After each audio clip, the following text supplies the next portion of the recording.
For anybody who's heard about shadow work before, I want to just clear up what it is from like its oldest roots that we can find evidence of, and even beyond that. That way it makes sense going forward.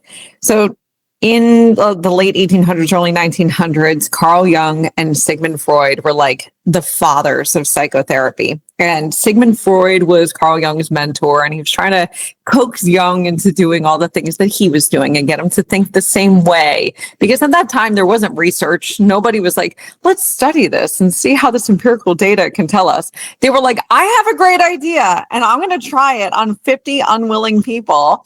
And we're just going to see how it goes. And if it works, I'm going to write a paper about it. Everybody's going to love it. And that was how psychotherapy really began. And as crazy as that sounds and how lacking in empirical data it was, there was some stuff that came out of that time that was spot on. So we all know about Freud and his work with, the ego. We talk about the ego all the time in the spiritual community. And we talk about the conscious mind, the subconscious, which is the stuff that's just below the surface, and the unconscious, which is the stuff that is super buried and hidden away from you. When Carl Jung came onto the scene to work with Freud, that was all done. Freud had already decided on all those things, and he was writing papers and starting his own school of thought. Carl Jung took some of his ideas and was like, I can do more with this. I can make a name for myself. And he started looking into the unconscious mind. So he would work with his patients and try to regress them to the point, like sort of like in a deep, deep meditative state, to get them to remember things that they hadn't remembered before. So he was doing that, and he called the unconscious mind the shadow. That was his rebrand so that he could slap his name on something. Nice. And then shadow work was the process of doing that deep meditative work to get them to remember things they'd forgotten.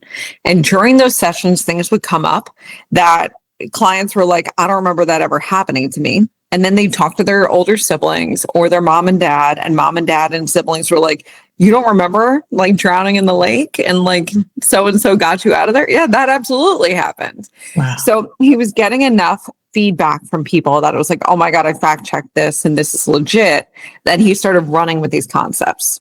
So now in 2025, the psychotherapy community has rebranded shadow work again, and they've called it something else, but they're actually doing research around it. There's a section of psychotherapy called internal family systems. Sounds super friendly.